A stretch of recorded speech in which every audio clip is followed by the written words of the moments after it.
안녕하십니까. 활성탄 흡착탑의 효율적 관리 방안에 대해서 간단하게 설명을 드릴 성북수자공사 김학민이라고 합니다. 활성탄 흡착탑이라는 것은 시원화공단 같은 경우에 한 1300개소가 운영을 하고 있습니다. 1300개소라는 것들은 굉장히 많은 숫자죠. 그래서 모든 상황과 여건과 환경이 다르기 때문에 모든 흡착탑에 대해서 공통적으로 갈 수 있는 것들은 케이스 바이 케이스로 충분하게 사업장의 특성을 활용해서 관리하시는 게 맞습니다. 하지만 활성탄이라고 하는 것도 흡착 현상이라는 것에 대해서 근본적인 내용을 조금 알고 계신다고 하면은 어떠한 상황에 닥쳤을 때 뭔가 응용할 수도 있고 적용할 수도 있고 굉장히 빠른 정도로 수능하실 수 있기 때문에 흡착 현상과 활성탄에 대해서 간단하게 살펴보는 과정을 좀 만들었고요.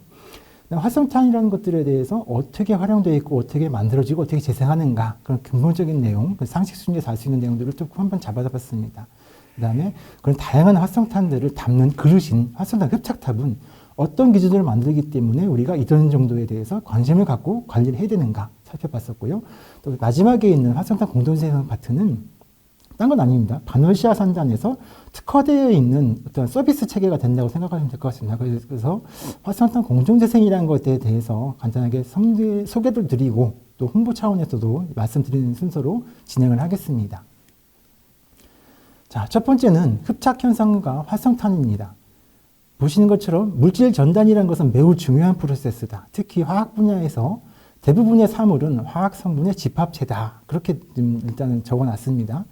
저희가 숨을 쉬고 있다는 거, 공기 중에 있는 산소가 폐로 들어와갖고서 적혈구에 이동을 하게 되는 거죠. 물질 전달입니다. 또 우리는 생화학이라는 것들을 우리 몸을 생화학으로서 분석을 할 수가 있는 거지요.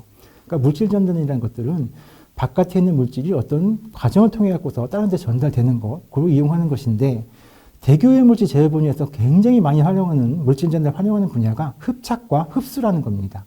굉장히 오랜 시간 동안 활용을 했었었죠. 물론 흡착과 흡수라고 하는 물질 전달 이외에 과거서부터 물리적으로 하는 것들이 되게 많았었습니다.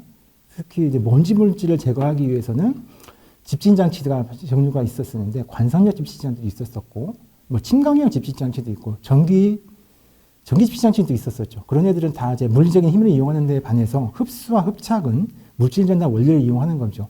그래서 흡수와 흡착에서 보셨을 때 착이라는 용어를 생각하셔야 되는데 흡착의 착, 어접섭션에서 착은 붙을착이라는 표현을 하고 있고요. 흡수, 업섭션에서 수는 거두수입니다. 그래서 세 번째 문장에서 보시는 것처럼 흡착이라는 것은 대상 물질이 흡착체 표면에 들러붙는 현상이다. 그래서 예를 든다고 하면은 기체나 액체 성분이 고체상 표면에 부착되는 것.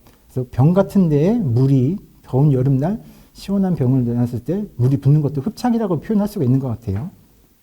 반면에도 흡수라는 것은 대상 물질이 흡수제에 들어가는 현상이라는 거지요. 그래서 화합물로 반응한다거나 용액으로 반응하는 거죠. 그래서 들러붙는 것이 아니라 안으로 들어가 갖고서 액체상으로 전달돼 갖고서 뭔가 변화가 생기는 것들을 흡수라고 표현하실 수 있습니다. 그래서 여기서는 이제 이론적으로 따질 때는 이중 경막 이론도 있고 굉장히 복잡한 내용들이 있는데 그런 것들에 대해서는 이제 나중에 다른 문헌을 보셨으면 좋겠고요. 그래서 소금은 물을 흡수한다는 것보다는 흡습한다. 그렇게 표현하는 것도 있다는 거 기억해 주셨으면 좋겠습니다. 자, 흡착이라는 것, 또 흡수라는 것들이 열 조건하고 관계를 살펴보겠습니다. 보통 우리가 생산 시설에서 운영할 때 흡수라는 이용하는 어떤 방지 시설은 상압에서 하기 때문에 열이 굉장히 변수가 되겠죠. 그래서 흡착 현상이라는 것들에서 열과 관계를 보면은 기본적으로 물질이 붙는 것들에 대해서는 발열 반응 개념입니다. 물질이 붙을 때, 즉 기체나 액체 성분이 고체상에 흡착될 때 열 에너지가 주변으로 이동한다. 열이 발생한다는 거죠. 예를 들면은 주머니 난로가 생각하시면 되는데 주머니 난로의 원료가 철로 되어 있습니다. 철 화합물이 있는 거고 거기에 공기 중에 있는 산소가 들어붙게 되면은 그때 열이 나는 거죠. 그것들을 이제 발열 반응을 표현할 수 있는 겁니다. 그래서 일반적으로 흡착 성분 온도가 낮을 경우에 흡착 성능이 좋아진다. 온도가 낮을수록 열 날 수 있는 환경이 좋으니까 또 열이 많은 데는 못 들어간다고 보시면 될 것 같아요. 그래서 온도가 낮을수록 시원한 조건이 있을수록 흡착성이 좋아진다고 우리가 기억을 했으면 좋겠습니다. 흡수 현상은 여열 반응, 내열 반응 표현이 많은데 한마디로 말하면은 열을 발산하지 않고 바깥에 있는 열을 가져온다. 흡열이라고도 표현할 수가 있을 것 같은데 조금 애매하긴 하지만은 그런 개념을 갖고 있습니다. 그래서 기체 성분이 액체상에 흡수될 때는 주변의 열 에너지가 시스템으로 그 용매로 들어간다. 그렇게 생각하시면 될 것 같아요. 그래서 많이 들어보셨겠지만은 무더운 여름날 용매가 따뜻해지면은 공기가 녹아 들어가지 않잖아요. 그래서 물고기가 숨을 쉬기 위해서 자꾸 위로 올라가는 거, 그런 것들에서 우리가 연상을 할 수 있을 것 같아요. 그래서 여기도 비슷하게 전체적인 분위기가 높아지면은 흡수 성능이 낮아진다. 즉, 흡수가 좋게 하려면은 분위기 온도가 낮아야 된다. 그런 정도로 우리가 생각하면 되겠고요. 용해하고 틀린 게 설탕은 뜨거운 물에 더 잘 녹기 때문에 설탕은 뜨거운 물에 더 잘 녹는다는 것을 보시는 것처럼 흡수 현상하고 용해 현상은 틀리다는 거 기억을 하셨으면 좋겠습니다. 즉, 흡착과 흡수, 전체적인 분위기가 차가운 분위기, 시원한 분위기에 있을 때 우리가 원하는 성능을 더 크게 발휘할 수 있다. 그렇게 정리가 되겠습니다. 자, 이제 조금 흡착 현상에서 깊게 들어간다고 보면은요, 흡착의 종류를 크게 나눌 때 물리적으로 붙느냐, 화학적으로 붙느냐 구분할 수가 있습니다. 그래서 물리적 흡착이라는 것들은 대상 물질과 우리가 목적하는 물질이죠. 처리하려고.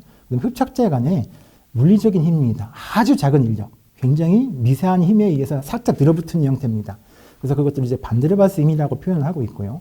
화학적 흡착은 저희가 뭐 많이 느꼈을 것 같아요. 이온 결합을 한다든가 공유 결합을 한다든가 하고서 다른 물질로 변해버리는 거죠. 그래서 대상 물질이 흡착제 간의 화학 반응에 의해서 대상 물질을 흡착하는 거게 되는 건데, 이놈은 비가역 반영, 그러니까 한번 반응이 진행되면 반대로 갈 수 없다. 그렇게 느끼시면 될 것 같습니다. 그래서 물리적 흡착, 화학적 흡착이 있는데, 통상적인 활성탄 흡착탑에서 사용하는 것들은 물리적 흡착의 원리를 많이 사용한다. 그렇게 정리가 되겠습니다.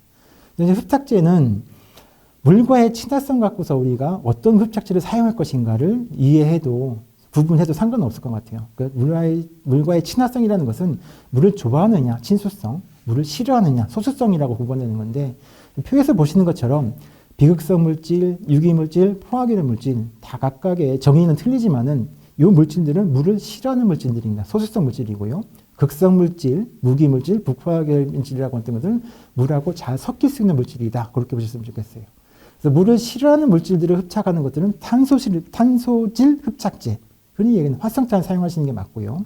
물을 좋아하는 것들을 제거하기 위해서는 실리카게나 알루미나계 흡착제를 사용하시는 게 적합합니다. 그래서 흡착제 자체의 크기를 갖고서 크다, 분자의 흡착제의 분자가 크다고 하면은 탄소집제의 활성탄이나 숯 같은 것들이 되는 거고, 흡착제의 크기가 작은 경우에는 분자체 탄소, 몰리큘러 시링 카본이라고 표현하는 그게 크기에 따라서 구분할 수도 있고요.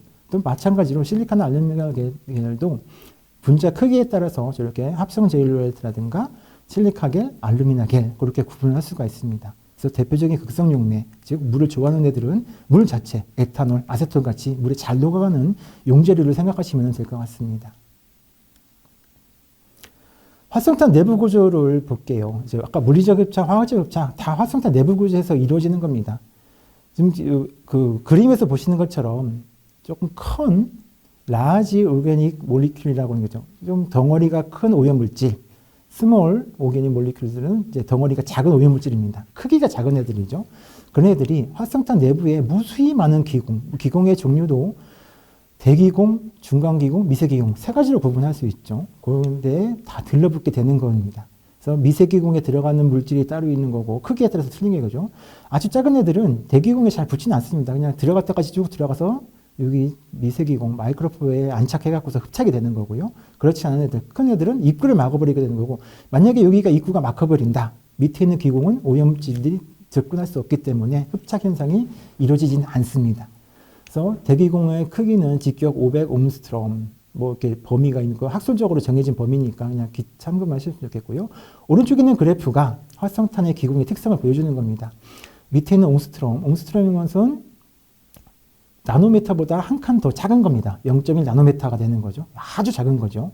근데 여기서 점선으로 나와 있는 그래프를 보시는 것처럼 10옹스트롬에 대해서 굉장히 많은 비율을 차지하고 있다. 그런 애들은 대기용 활성탄이다. 대기용 물질 제거를 하기 위해서 특화된 활성탄이라고 보시면 될 것 같고요.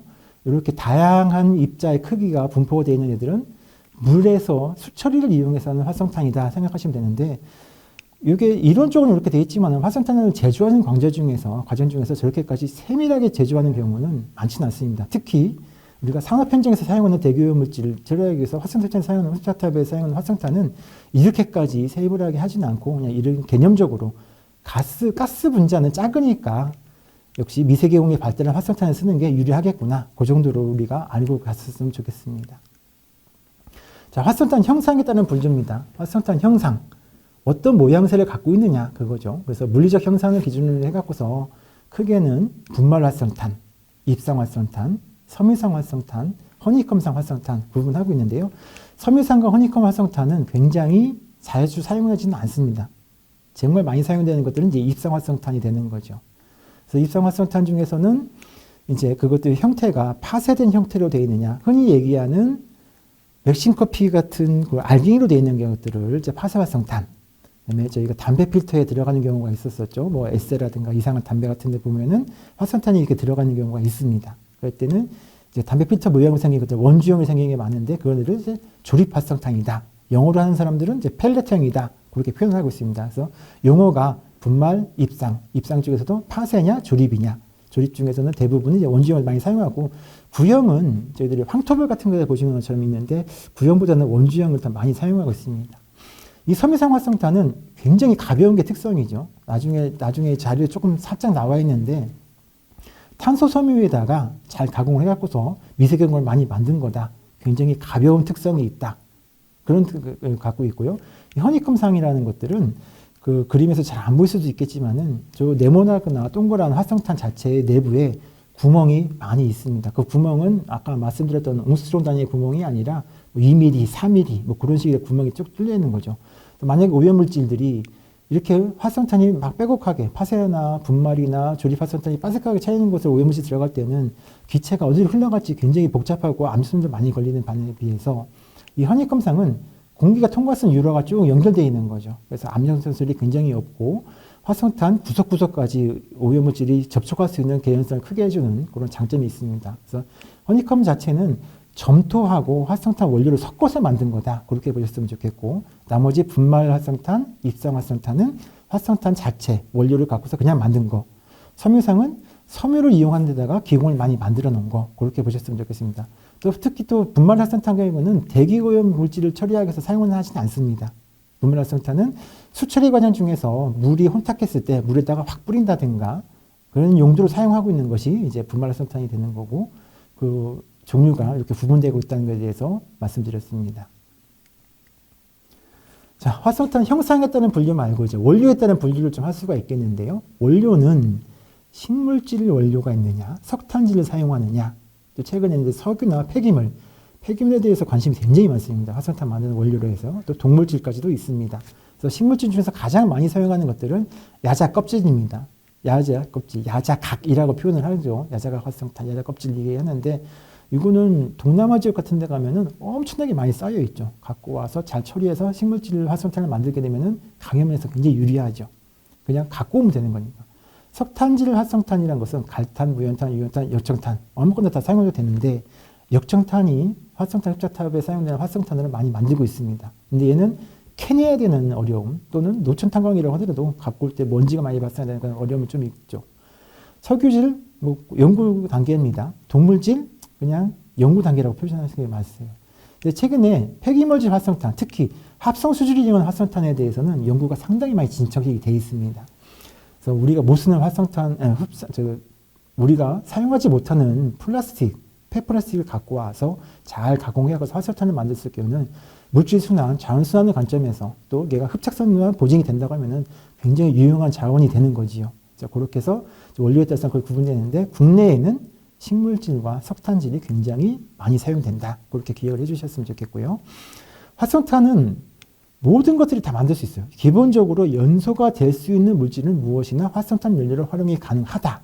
정의를 할 수 있습니다. 다만 활성탄을 갖고 있는 만들기 위한 원료가 휘발분만 많으면은 정말 휘발분만 많으면은 다 날아가 버리기 때문에 활성탄소로서의 기능을 못하는 거죠. 그래서 물성 중에서 고존탄소가 많은 물질들을 잘 가공해서 하는 건데 휘발분, 회분, 고존탄소로 표현할 수 있는 고유의 물성이 다 다르기 때문에 경제성 있는 원료가 활성탄으로서 활용이 된다. 그렇게 기억을 해주셨으면 좋겠어요.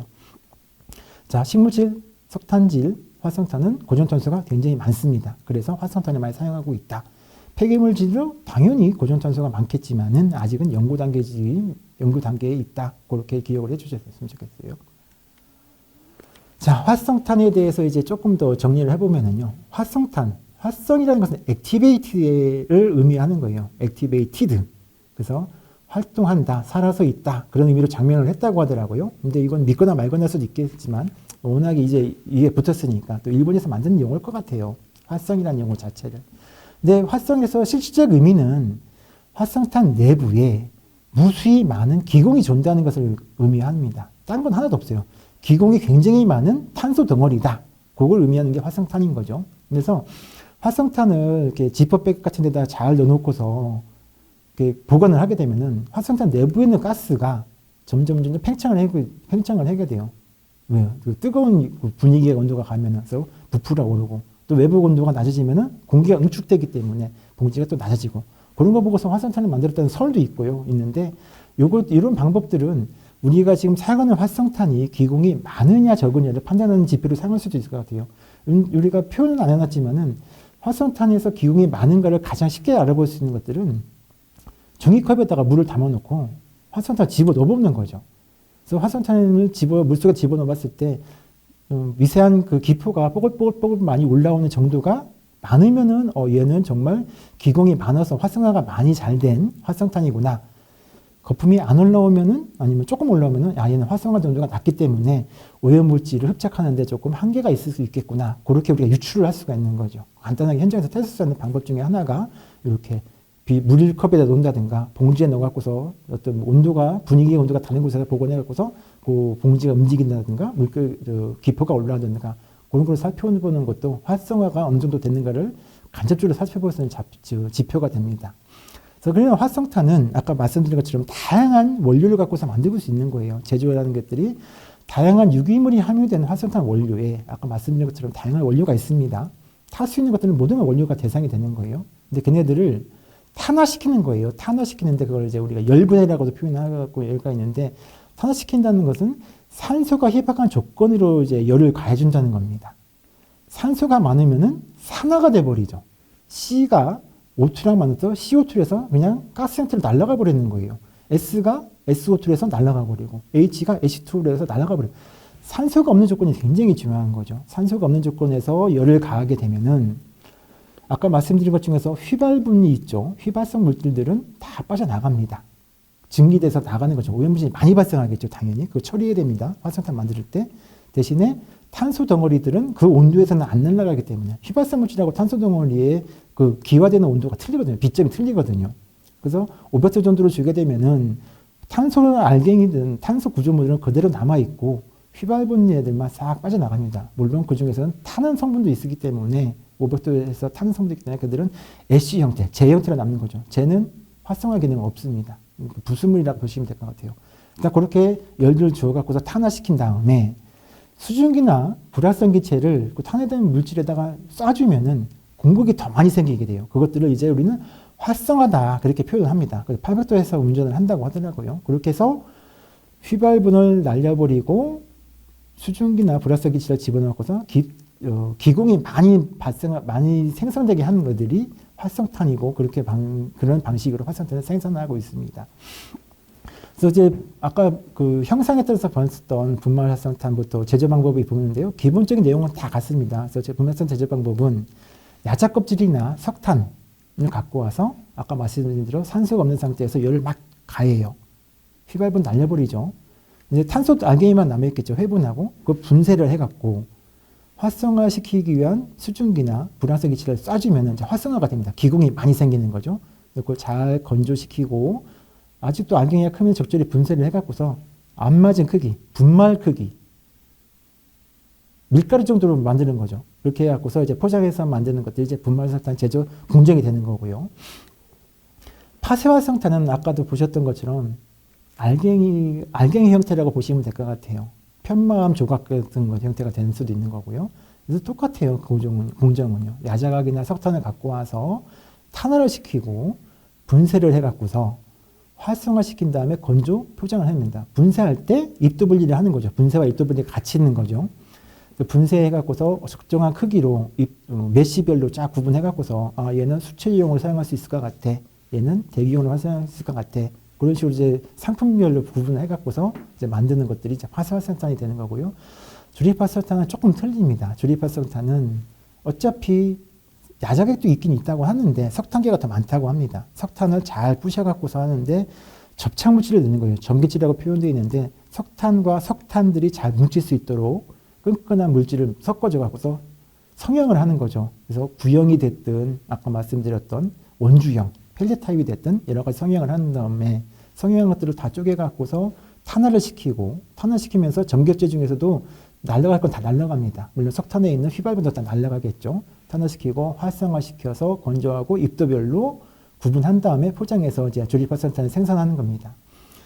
그다음에 액티베이티드 카본 파이버 섬유상 활성탄입니다. ACF라는 표현을 하고 있는데 ACF는 탄소 섬유 만드는 거하고 똑같아요. 근데 탄소 섬유가 우리가 생각했을 때 다른 용도로 많이 사용하고 있죠. 근데 환경에서도 사용하고 있습니다. 근데 일반적으로 다른 용도에서 사용하는 탄소 섬유에다가 미세계공을 많이 발달시킨 것이다. 그렇게 생각하셨으면 좋겠고요.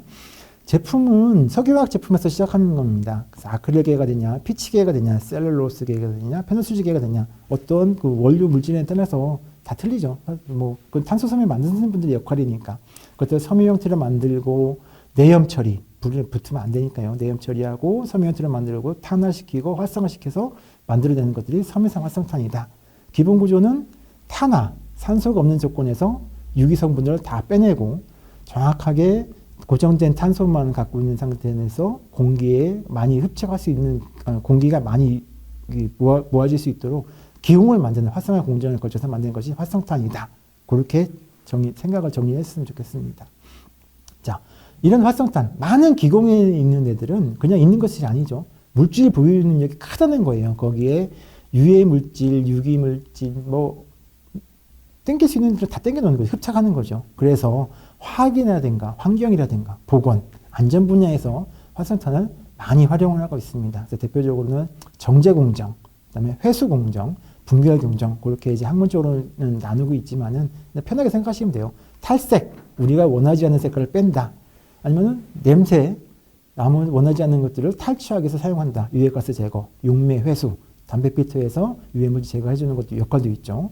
그다음에 유해물질 채취용 흡착제, 이건 분석하시는 분들이 아까 몰리큘러 된 시브 형태의 카본이 있다고 말씀드렸어요. 분자체가 굉장히 작은 흡착탄, 활성탄을 얘기하는 건데 대기 중에는 미세한 유해물질을 채취하기 위해서 그런 활성탄을 사용하는 경우도 굉장히 많습니다. 또 국내에는 많지는 않을 것 같은데 소화기의 약제, 우리가 속이 불편했을 때 뭔가 문제가 생겼을 때 활성탄을 먹는 경우도 있어요.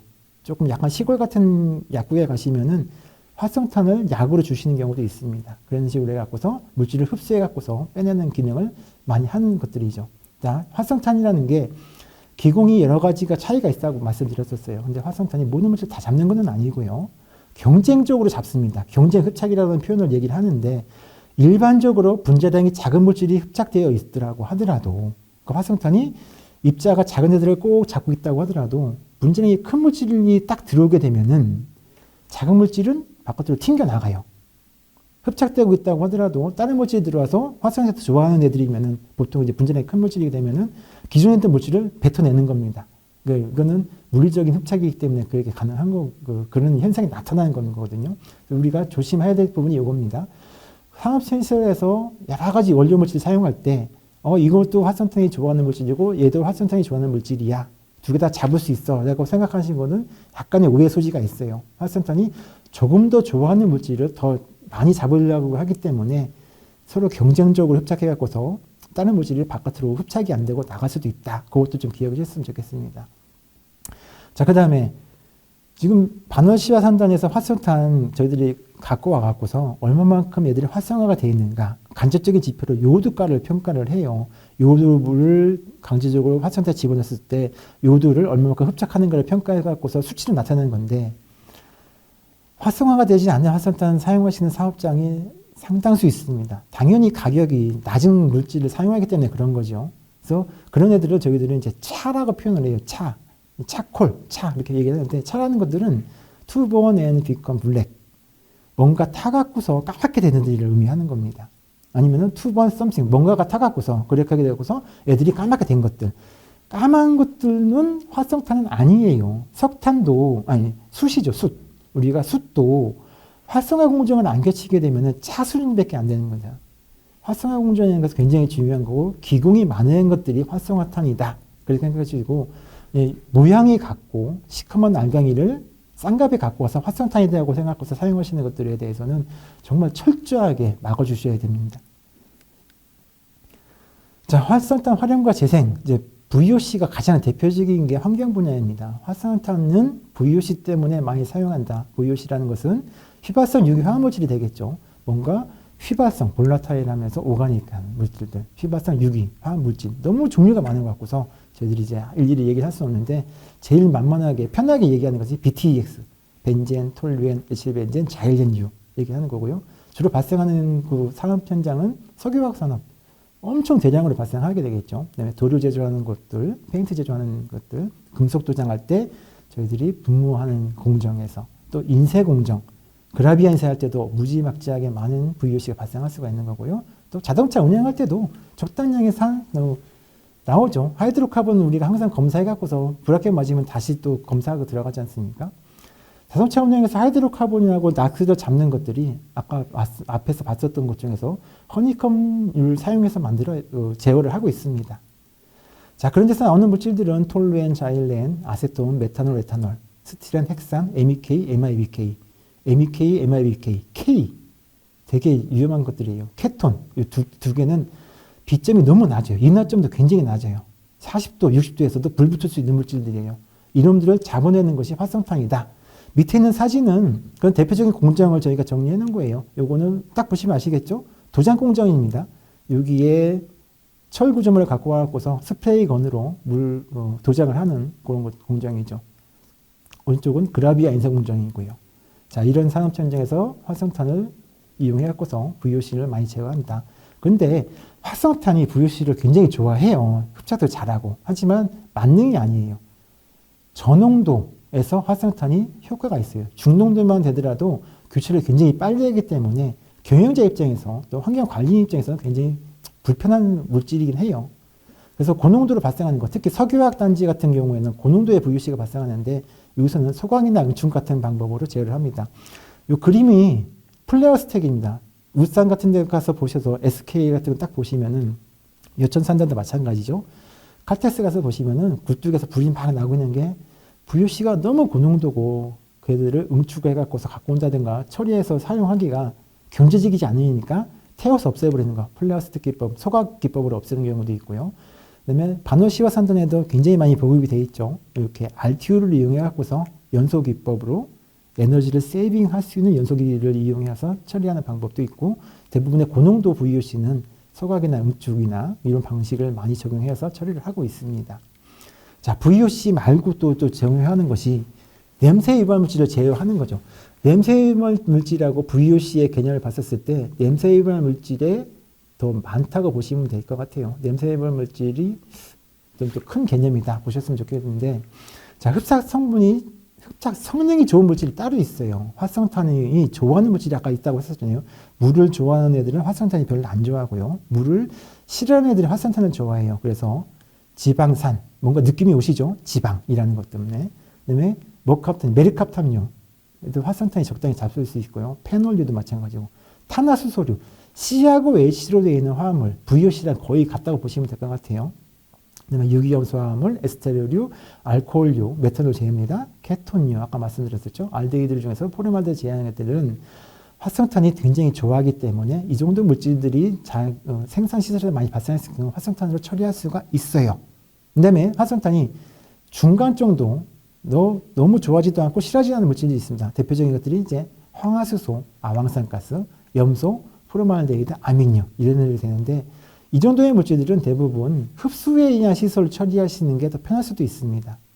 자, 그 다음에 흡착성능이 낮은 물질. 아예 활성탄하고 접촉했을 때 흡착이 안 되는 물질이 암모니아, 메탄올, 메탄, 에탄. 특히 암모니아 수 있잖아요. 물로 녹이는 게 제일 편해요.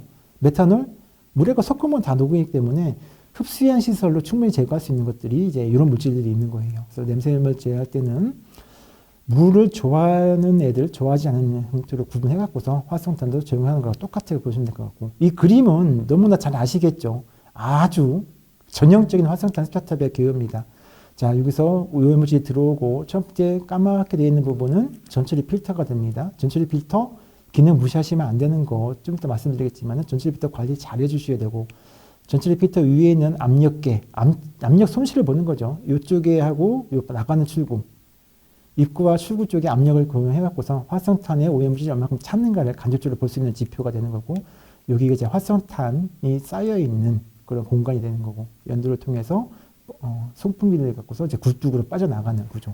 활성탄 흡착탑은 VOC를 다루기 때문에 화재 위험이 있기 때문에 다 흡착탑 공기가 유동하는 부분을 송풍기를 다 후단에 놓습니다. 세정식 흡수탑은 송풍기가 전달되는 경우가 굉장히 많고요. 자, 그럼 기본적인 구조가 이렇게 되어 있고요.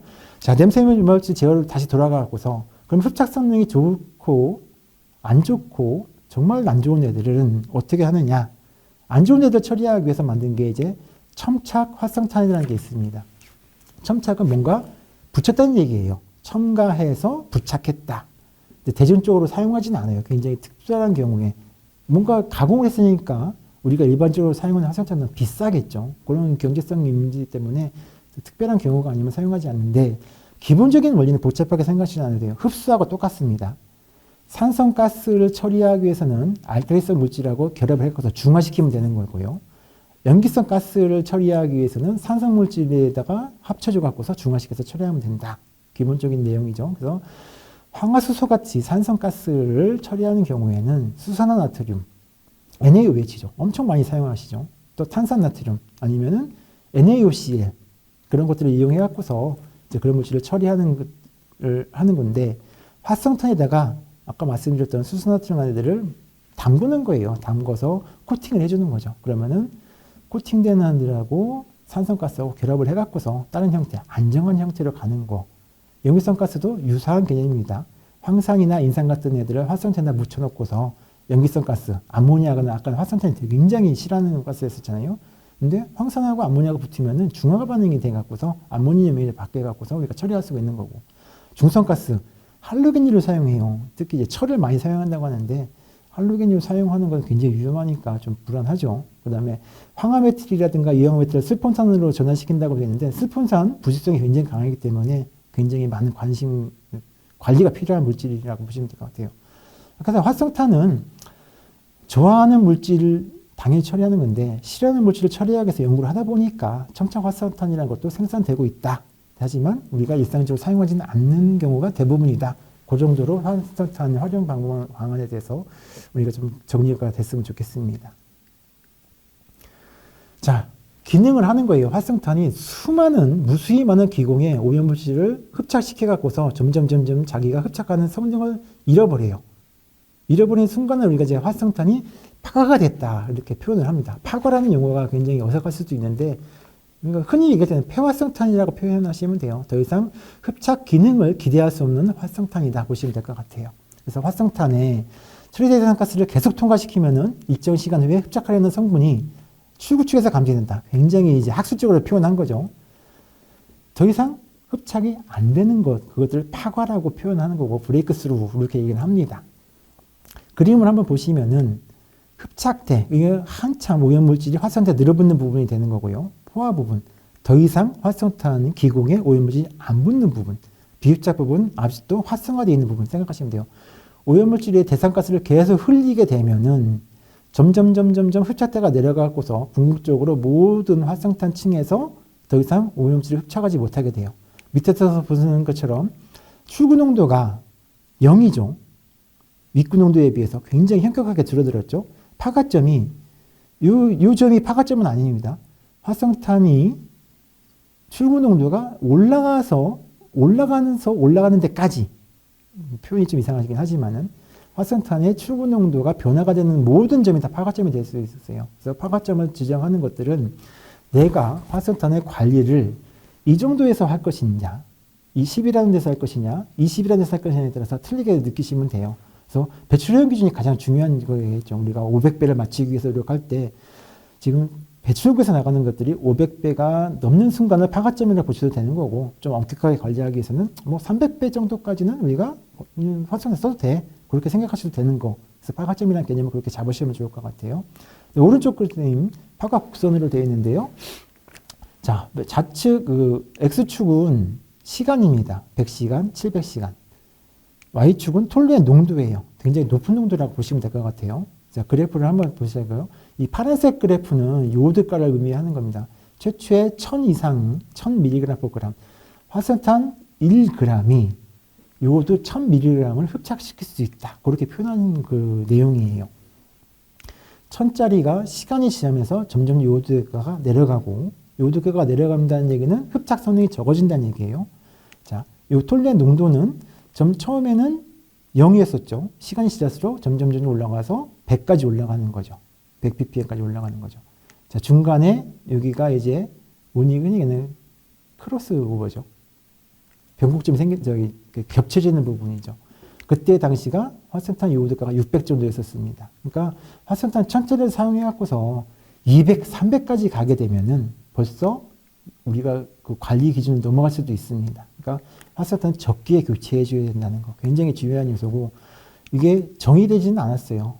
그 공장마다 다 틀릴 겁니다. 활성탄 요오드가가 어느 정도에서 파가 시점을 어느 정도로 봐야 되는 것에 대해서는 관리하시는 분들이 좀 불편하시더라도 굴뚝에 자주 올라가셔갖고서 야, 가른 지 며칠 됐고 생산 라인이 이 정도 시간이 진행됐을 때 냄새 맡아보니까 너무 위험하다. 그때가 파가쯤이 온 거다. 그렇게 판단하셨으면 좋겠고, 그런 것들을 그 객관적인 수치를 만들기 위해서는 자가지정 대행한 분들한테 측정을 해갖고서 그때 평가지를 갖고 계시면은 뭔가 관리를 하실 때 좀 도움이 많이 될 것 같습니다. 자, 파가 된 활성탄 버릴 수가 없죠. 재생을 하는 겁니다. 재생이라는 것들은 제조하고 비슷하다고 보시면 돼요. 그래서 재생의 정의를 하게 되면은 활성탄에 흡착된 물질을 탈착해 갖고서 원래의 흡착력을 회복하는 거. 이제 100% 원상으로는 안 가죠. 아주 미세한 기공에 끈끈하게 붙은 애들은 어지간하면 빼기가 힘든 거니까요. 그래서 비슷한 예를 들면은 이제 탈착을 목적으로 하는 게 아니라 테이프 제조물 시설에서는 원료를 회수하기 위해서 탈착을 굉장히 많이 해요. 사이트에서. 그래서 활성탄에 흡착된 톨루엔 등을 탈착시켜서 그들을 이제 저가의 테이프 제조의 원료를 사용하는 경우도 있고, 그런 것도 이제 재생하는 이유가 되는 거예요. 그래서 재생을 좀 구분하게 되면은 리제너레이션, 리액티베이션이 있는데, 리액티베이션은 활성이잖아요. 액티베이션. 뭔가 있잖아요. 다시 고온 조건에서 탈착해서 활성화시키는 과정까지 있는 거고, 리제너레이션은 단순하게 오염물질이 있는 것들을 떼내는 수준. 활성화, 기공을 확장을 시키는 것들에 대한 조작은 안 하는 것을 리제너레이션이라고 하는데 큰 의미는 없습니다. 그냥 활성탄 재생이라고 표현하시면 될 것 같아요. 자, 활성탄 재생에 대해서 최근에 환경부에서 조사를 하고 있어요. 우리 국내의 대기용 활성탄, 수질용 활성탄 수급 상황이 어떠냐? 왜? 요소 때문에요. 요소수 때문에, 풍기현상 때문에 크게 한번 힘들었잖아요. 그래서 국내에는 경제적인 원인으로 생산은 안 해요. 굉장히 특별한 경우에 특정한 용도에 대해서만 생산하시는 것 같고, 대부분 99% 이상이 재생활성탄을 사용하고 계시는 거고, 재생활성탄 없어지면 수입해야 되는 거잖아요. 그래서 2020년도 활성탄 수급량을 보면은 수출이 1,300톤, 수입은 55,000톤. 엄청난 차이가 있죠. 그래서 좀 스트레스를 받고 있습니다. 요소수처럼 뭔가 수급에 문제가 생기면 어떻게 하느냐. 근데 활성탄 최대 산지는 이제 중국이에요. 석탄질 활성탄은 호주에서 온 석탄을 갖고서 만든 경우가 되게 많대요. 중국도. 근데 지금 호주하고 싸우고 있는 상황이기 때문에 활성탄 수급도 굉장히 불안한 것도 있고, 근데 중국 자체에서도 미세먼지라든가 대기업 문제 때문에 환경 규제를 강화해 갖고서 내수용 활성탄이 엄청나게 많이 필요하고 있다고 합니다. 그다음에 활성탄 생산 시설에서 아까 휘발분을 빼낼 때 오염물질이 많이 나온다고 했었잖아요. 굉장히 많이 처리를 해야 되거든요. 걔들도 대기 관리 기준이 강화돼 갖고서 활성탄 생산하는 업체가 문 닫는 데도 많다고 해요. 궁극적으로 활성탄은 지속적으로 상승할 것이기 때문에 재생에 대해서도 굉장히 많은 관심, 정책적인 관심, 기술적인 관심 많이 있는 상황입니다. 자, 활성탄 재생 방법을 보시면은 제일 많이 사용하는 것이 열을 이용하는 재생 방법입니다. 가열 재생, 그 다음에 약품 재생, 굉장히 특수한 경우가 하는 거고요. 그 다음에 이제 전자파를 이용한다든가, 생물학적으로 처리한다든가, 뭐 산화제를 이용한다든가 하는 것들이 있는데, 기술은 있지만은 상용화는 안 됐다고 보시면 돼요. 상용화된 기술은 가열 재생입니다. 가열 재생에서도 가장 대표적인 게 고온 재생이에요. 고온 재생. 800도 내외에서 활성탄을 확 태워버리는 거죠. 수준까지 넣으면 활성화가 되기 때문에 굉장히 조건이 되는 거고요. 밑에 있는 그림이 대표적인 재생 시설입니다. 고온 재생. 다단로하고 로터리 킬른. 다단로는 이 그림에서 보시면 층층이 다 온도가 틀려요. 위에서부터 활성탄을 쭉 쏟아부으면서 깨볶듯이 슬슬 돌리면서 활성탄의 오염물질을 다 빼내고 또 다음 단에서는 다른 온도에서 또 돌려주고 로터리 킬러는 빙글빙글 튀밥 튀기는 것처럼 빙글빙글 돌리면서 오염물질을 다 빼내는 그 기작이죠. 근데 저거는 물리적인 충격이 있습니다. 계속 돌려주니까 활성탄끼리 부딪히면서 조금씩 가루화되는 거예요. 가루된 활성탄 쓰기가 굉장히 어렵죠. 먼지 같은 거니까요. 그래서 보통 수율이라고 얘기하는데 활성탄이 한번 재생로에 들어가게 되면은 20% 정도가 손실이 된다고 보시면 돼요. 알갱이가 분인 형태로 변하는 거죠. 그래서 우리가 사용하는 활성탄 5번, 6번 그 정도 사용하면은 원래 활성탄이 하나도 없는 거예요. 그러니까 새로운 활성탄을 수입해야 되는 거죠. 그런 어려움이 있어 갖고서 이제 저온재생하고 중온재생이라는 개념이 이제 슬슬 도입되고 있습니다. 고온재생은 굉장히 질 좋은 활성탄으로 재생시키기 위해서 활성탄 굉장히 물리적인 충격을 줘야 되는데 200도라든가 450도 정도 내에서 과열진기를 이용한다든가 공기를 이용해서 재생할 경우에는 충격을 많이 안 줘도 되거든요. 그래서 조금 재생 방법 중에서도 세건에 접근하는 방법이 있다. 그 정도로 기억하시면 좋겠고 가장 많은 것은 고온재생입니다. 자, 여태까지 활성탄에 대해서 살펴봤어요. 활성탄은 기공이 많은 애들을 특성이 있는 거고 차가운 조건에서 잘 사용하는 게 중요하다. 언제 교체할 것인가? 저희가 케이스 바이 케이스지만은 그거는 사업장에서 환경관리 노력을 해서 골라내는 거예요. 근데 이렇게 된 활성탄을 담는 용기도 되게 중요해요. 이 그릇인데 이 그릇을 만들 때 기준이 2가지가 있습니다. 설계 기준. 꼭 지켜야 되는 것들이죠. 이것들을 안 지키게 되면은 인허가 서류를 집어넣었을 때 행정기관에서 이제 허가를 안 해주는 거죠. 그래서 설계 기준 첫 번째는 이제 공탑 속도라는 거예요. 0.5m/s 이하를 유지해야 된다. 이놈은 여과 속도를 보시면 돼요. 여과 속도. 그냥 처음에 우리가 처리하는 부피의 공기가 활성탄 처음에 맞닿는 면적을 결정해 주는 거예요. 그때 이 공기 부피가 활성탄 처음에 딱 맞닿았을 때 0.5%를 유지해야 되기 때문에 활성탄 필요한 면적이 필요해요. 면적. 그래서 그 Q는 AV라고 하는 굉장히 유명한 공식이죠. 질량 보존대 법칙에서 나오는 건데 Q는 AV 그러니까 여기서 보시는 것처럼 유입 가스량을 공탑 속도로 나눠주게 되면 필요한 흡착탑의 단면적이 있는 거예요. 그래서 이것들을 꼭 지켜야 되는 게 그릇을 만드는 기본 요소가 되는 거고요. 그래서 흡착탑 최소 면적 결정할 때 굉장히 중요한 거죠. 이런 것 때문에 흡착탑을 무한정 크게 만들지는 못해요. 그래서 2단으로 활성탄을 쌓는다든가 뭐 그런 여러 가지 이제 응용 기술이 나오는 겁니다. 두 번째는 활성탄 층에서 체류한 시간을 1초 이상을 유지해야 된다. 그게 있습니다. 이거는 흡착탑에 들어가는 활성탄 양을 결정할 수가 있는 거죠. 공식으로 따지면은 T는 Q분의 볼륨 생각하시면 돼요. 볼륨을 단위 시간당 유량으로 나눠주게 되면은 체류 시간이 되잖아요. 그 T가 결정되는 거잖아요. 그래서 T라는 거, 1초라는 것을 지키기 위해서는 활성탄 충진 부피를 이제 유입가스로 나눠주는 거니까 활성탄 충진 부피라는 것들은 체류 시간하고 유입가스를 곱해주면 나오는 거죠. 거기에다가 활성탄이 갖고 있는 밀도 또는 비중을 활성탄 되게 가볍잖아요. 그냥 0.5를 고려해 주시면은 우리 시설 용량 활성탄에서 흡착체 처리한 유입가스량 대비 필요한 활성탄량이 얼마큼이라는 것을 쉽게 산천하실 수가 있을 것 같아요. 이 2가지를 꼭 지켜주시는 그릇을 행정기관에서 정확하게 체크하기 때문에 그릇을 만드는 것은 이게 결정이 되는 것들을 믿고 따라가시면 될 것 같아요.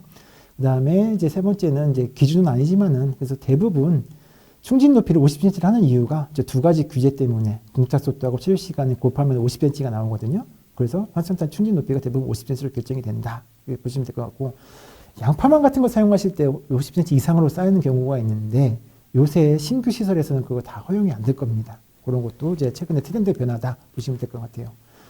자, 이제 그릇이 완성이 됐어요. 아까 활성탄 흡착탑 전체적인 구조를 봤을 때 전처리 필터가 중요하다고 말씀드렸었는데 자, 활성탄은 기공에 오염물질이 흡수되는 거예요. 기공을 막아버리면 활성탄은 기능을 하나도 못합니다. 그래서 활성탄 표면에 먼지 굉장히 중요해요. 점착성 물질 또는 과량의 수분이 유입이 안 되도록 전처리 필터 꼭 세심하게 관리를 해주셔야 됩니다. 이게 안 돼갖고서 활성탄 집어넣었을 때는 활성탄 기능도 못 해버리는 거예요. 좀 불편하시더라도 전처리 필터 둘둘둘 마른 형태면은 말아서 좀 깨끗하게 관리해 주시고 교체가 필요하면 교체해 주시면 될 것 같아요. 자, 활성탄 교체 주기는 이론적으로 우리가 산정하는 거예요. 이거는 내용을 보셨으면 좋겠는데 저희가 교체 주기 암만 해도 어려운 게 피흡착 물질, 그러니까 궁극적으로 교체 주기는 활성탄에 흡착되는 오염물질 양하고 활성탄 흡착탑에 들어오는 오염물질 양을 나눠주는 관계에서 구하는 건데, 피흡착 물질, 오염물질의 종류가 너무나 다양해 갖고서 우리가 계산상으로 하는 그 산정할 때 무리가 있다, 좀 한계가 있다. 그래서 사업장에서는 교체 주기를 행정기관에서 추진해 주는 것을 지키는 것도 맞지만은 케이스 바이 케이스로 정확하게 좀 살펴보시는 것도 필요하다. 기억해 주셨으면 좋겠습니다. 자, 말이 점점 더 길어졌는데 좀 정리를 다시 하면은, 흡착탑 운영할 때 일반적 주의사항, 여태까지 말씀드린 거 정확하게 좋은 활성탄을 사용해 갖고서 정확한 양을 충전하는 게 좋은 거죠. 그릇에다가 잘 넣는 거죠. 관리하실 때, 교체할 때 활성탄 충전량이 얼마큼인지 잘 보셨으면 좋겠고, 일반적으로 출혈 현상을 주의하시는 것도 굉장히 필요해요. 안전 문제거든요, 이거는. 그래서 활성탄에 발화 온도가 있으니까 케톤유 사용하는 경우에는 수시로 체크를 하셔야 되는 거고, 뭐 활성탄 충전 높이도 50cm 넘어가지 않도록 관리하신다거나, 너무 오래 오염물질하고 활성탄에 접촉하게 되면은 열이 쌓여요. 쌓이면 화산재가 발생할 수 있으니까 접촉 시간도 잘 관리하시고. 그래서 막 일부러 선풍기를 이렇게 유량을 줄이시는 경우가 있는데, 유량을 줄이면은 활성탄 내에서 오래 체류하게 돼요. 정말 안 좋은 현상, 화재 같은 거, 발화 현상이 날 수도 있으니까 좀 조심하셨으면 좋겠어요. 유입가스 온도도 잘 해야 되는 거고, 뭐 운전 시 환기시키는 거 굉장히 중요하고요. 스프링클러 연동해 갖고서 뭔가 화재가 발생했을 때, 발화 현상이 생겼을 때 조심해야 된다는 것을 기억하셨으면 좋겠습니다. 자, 방지석 운영 시 일반적인 금지사항은 워낙에 유명한 내용이니까 그냥 그림을 참고하셨으면 좋겠고요. 자, 이거 빼먹으면 안 되는 것 중에서 환경관리인이 우리가 이 방지시설 얼마큼 잘 관심이 있느냐는, 배출시설 및 방지시설 운영 기록부라는 것들에 대해서 얼마큼 잘 관리하는 게 굉장히 중요합니다. 그래서 기록부는 전자문서로도 활용할 수 있고, 대기 배출원 관리 시스템, SAMS라고 하는 데에다가 해도 되는 거고, 뭐 편하신 대로 사용하시면 되는 건데, 저희가 가동시간 전력 사용량들은 많이 써요. 당연히 쓰는데, 밑에다가 이제 방주시설 보수사항이라고 하는 칸이 있거든요. 거기다가 내가 언제 활성탄을 교체했고, 교체 활성탄 요도가가 얼마인지를 활성탄 공급 사업자한테 요청을 하셨으면 좋겠어요. 그 다음에 활성탄 충전이 얼마큼 되느냐, 꽉 채웠느냐, 눈으로 확인하시는 것도 굉장히 필요할 것 같고, 그 다음에 당연히 선풍기 소음이나 진동이 있는지, 벨트의 장력 수준이 얼마큼인지에 대해서 관심 있는 것들에 대해서 보셨으면 기록을 남기시면 좋겠습니다. 그다음에 자가 측정 같은 경우에도 유량 측정 결과하고 활성탄 흡착탑의 시설 용량을 비교해 갖고서 이건 왜 이러느냐, 뭔가 문제가 있지 않느냐에 대해서 조금 궁금증을 갖고 와서 그래서 관심을 갖고 오시는 것도 필요하고요. 또 인가공 사업장, 매일마다 제품이 바뀌기 경우에는 어떤 원료를 썼을 때 어떤 현상이 있다는 것들도 조금 관찰하셔서 흡착탑 관리할 때 활용하셨으면 좋겠습니다. 자, 마지막입니다. 활성탄 공정재생이라는 게 있는데, 이건 바너시아 산단밖에 없습니다. 환경부에서 이거 관심을 갖고 있어요. 이게 성공사업으로 가게 되면 관심을 갖고 있는데, 기본적인 것은 활성탄 공정생산의 시설을 놓고 사업장에다가 흡착탑을 공급을 하는 거죠. 그래서 활성탄을 적기에 회수하겠다. 적기에 회수하기 위해서는 바깥에서가 실시간으로 우리가 오염물질의 수준을 측정할 수 있는 장비를 나갖고서 굉장히 적합한 파가 시점에 대해서 우리가 활성탄을 갖고 와서 재생하고 다시 또 보내드린다. 그런 개념인 거고요. 조금 더 이것을 의미를 확대해서 말씀을 드리게 되면은 산업단지 대기관리 거점시설이 되는 겁니다. 대기관리를 하는 핵심 시설이 된다는 의미죠. 그래서 흡착탑같이 이제 방지시설 관리에 전담할 수 있는 인력이 부족한 중소사업장에서 운영 패널 제공하는 취지가 있고요. 그 다음에 파워활성탄 적기에 교체한다는 얘기는 대기 환경이 있는 것도 있고 작업 환경도 개선되기 때문에 사업장에서 굉장히 좋은 효과가 있을 것 같습니다. 그 다음에 약간의 공공성을 갖고 있어 이제 공정재생을 하기 때문에 활성탄 교체 비용을 절감을 시켜드려 갖고서 사업장 경영 여건도 개선하기 위해서 저희가 기획을 한 사업이고, 이거는 수장공사에서 하는 건 아니고요. 시와지구 지속가능 발전 협의 합의에 따라서 시와 MTB 환경에너지센터를 운영하고 있습니다. 그래서 주소는 참고를 하셨으면 좋겠고요. 참여 절차도 단순합니다. 지역에 있는 녹색환경지원센터에다 문의를 주시거나 하면은 거기서 이제 다 알아서 서비스 해드립니다. 다 무상으로 현재 사업장에서 발생하고 있는 오염물질을 평가해 갖고서 이 정도에서 활성탄을 교체하셔야 됩니다. 교체 주기가 이렇게 되는 거고 비용이 발생이 이렇게 될 것 같습니다. 그래서 의사결정을 이제 해주시면은 가계약 수준으로 이제 결정이 되는 거고, 이제 엔지니어 팀이 들어가고서 사업장 특성에 따라서 흡착탑을 어떻게 설치할 것인지, 또 운영할 때 사업장 요구사항에 다 반영해 갖고서 저희들이 이제 시설도 설계를 시공하고 다 해드립니다. 인허가까지 마무리하는 거고요. 그다음에 공개해서 체약을 해갖고서 이제 아까 금방 보셨던 이 시스템을 갖고서 우리가 운영하게 되는 거 이런 것들이 있다는 것도 좀 기억해 주셔갖고서 우리가 반월 시와 산단에서 화스탄 흡착탑을 정말 적정하게 운영할 수 있는 새로운 계기가 됐으면 좋겠습니다. 자, 감사합니다. 이상입니다.